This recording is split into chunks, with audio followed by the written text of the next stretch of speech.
वृंदावन के लाखों में से क्या आपको ये 3 बातें पता है? पहला, हजारों साल पहले जब श्री कृष्ण वृंदावन से मथुरा जा कंस का वध करके माता देवकी और पिता वासुदेव को कारागार से छुड़ाते हैं, तब माता देवकी श्री कृष्ण भगवान से पूछती हैं, तुम तो भगवान थे, अगर तुम चाहते तो पहले भी हमें यहाँ से निकाल सकते थे, पर मेरे लाल आज 14 वर्ष बाद क्यों? ध्यान से सुनिएगा श्री कृष्ण ने क्या कहा, एकदम माइंड ब्लोइंग बात है। क्षमा करना माते, त्रेता युग में आपने ही राम को 14 वर्ष के लिए वनवास भेजा था।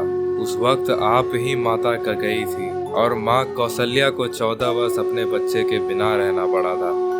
इसलिए अब द्वापर युग में मुझे 14 वर्ष माँ कौशल्या यानी माँ यशोदा के साथ रहना था। देख रहे हो, मार्वल और डीसी जो आज हमें दिखा रहे हैं वो हजारों साल पहले हमारे यहाँ हो रहा था। यही नहीं, जब मथुरा में आकाशवाणी हुई थी कि देवकी का 8वां पुत्र ही कंस का वध करेगा, सेम कॉन्सेप्ट आपको डीसी के द फ्लैश मूवी में देखने के लिए मिलेगा, जिसे कैनन इवेंट के नाम से दर्शाया गया है। कृष्ण भगवान के बड़े ही अजब लीलाएं हैं यहाँ। वृंदावन की हर गलियों में आज भी अनेकों घटनाएं कहीं छिपी हैं। अब दूसरी बात, इन्हीं वृंदावन की गलियों में एक रागिनी नाम की लेडी है। उनके साथ जो जो घटनाएं हुई हैं वो आपके होश उड़ा देगा। मैं आपको पूरी घटना बताता हूँ। उनको श्री कृष्णा से बहुत लगाव था।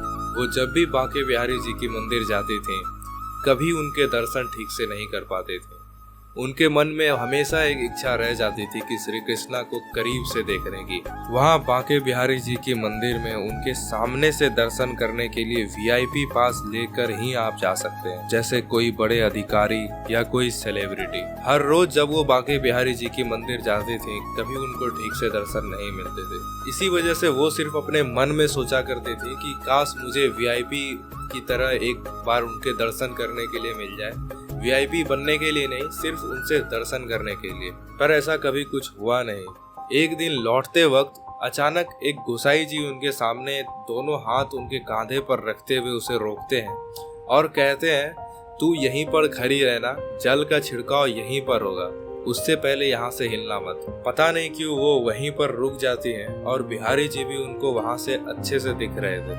आरती हो जाने के बाद उन पर जल के छिड़काव पड़े और वो बहुत इमोशनल हो गई और उनके आंखों से आंसू गिरने लगे। तभी गोसाई जी उनके अगल बगल से भीड़ हटाने लगे, मानो वो उनकी रक्षा करना चाह रहे हो। और फिर उन्होंने गार्ड को बोलकर सारे वीआईपी एंट्रीज को उस समय के लिए रुकवा दिए और फिर वे उनके हाथ को पकड़कर मंदिर के अंदर ले गए। ये सब होता देख वो बस रोए जा रही थी। तभी उन्होंने उनके कांधे पर हाथ रखते हुए कहा, अब क्यों रो रही है, अब तो तू वीआईपी बन गई। उन्होंने इससे पहले ये बात किसी को नहीं बताई थी, अपनी इच्छा कभी किसी को नहीं जताई थी कि मैं बिहारी जी को पास से मिलना चाहती हूँ, देखना चाहती हूँ, उनके दर्शन मैं वीआईपी पास के थ्रू बिल्कुल करीब से करना चाहती हूँ।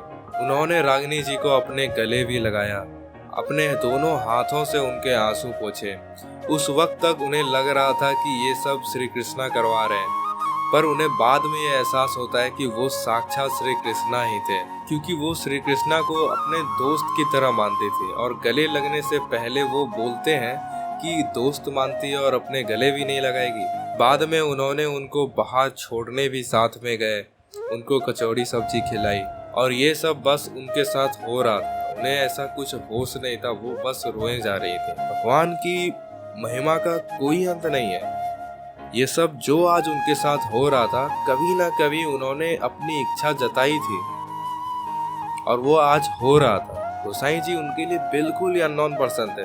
उन्होंने पहले कभी नहीं उनसे मिला, न कभी उनको देखा और ना फिर उनको वो कभी मिले। जब आप वृंदावन जाओगे, देखना आप वहाँ हर मोड़, हर गलियों, हर यमुना के तट पर, कहीं मंदिर के बाहर, कहीं धूप में, कहीं किसी की खुशी में, कहीं किसी के आंसू में, आपको एक अलग कहानी मिलेगी। अब तीसरी बात, वृंदावन जैसे अब बहुत कम ही जगह बचे हैं। भगवान यहाँ हमारे लिए सब कुछ छोड़ गए हैं, सारा ज्ञान, सारे मोह माया से भरे दुनिया में हम बस यहाँ पर। इसलिए मेरे ख्याल से आपको एक बार वृंदावन या ऐसे ही किसी तीर्थ यात्रा पर जाना चाहिए, उनके बताए मार्ग को अपनाना चाहिए, उनके बताए चीजों की रक्षा करनी चाहिए।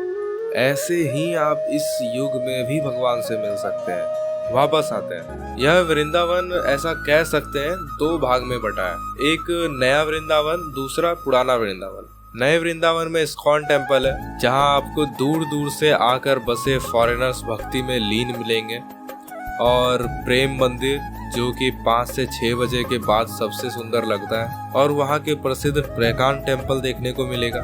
उसके बाद सबसे अनोखा वैष्णो देवी धाम टेम्पल, बहुत ही श्रद्धा और भक्ति में डूबे भक्त मिलेंगे। और पुराने वृंदावन में बांके बिहारी मंदिर, जिसके एक हिस्से जो मैंने आपको अभी बताए थे सबसे प्रसिद्ध। उसके बाद निधि वन। ऐसा आज भी माना गया है कि निधि वन की जो पेड़ है वो रात को गोपियों में बदल जाती हैं, और कान्हा यहाँ खुद आते हैं और गोपियों के साथ रास लीला करते हैं। उसके बाद श्री रंगनाथ जी मंदिर, जैसा साउथ इंडिया में मंदिर वगैरह होती हैं, बिल्कुल वैसी आर्किटेक्चर में बना है, बहुत अच्छा है। चलिए फिर कमेंट में राधे राधे जरूर लिखिएगा।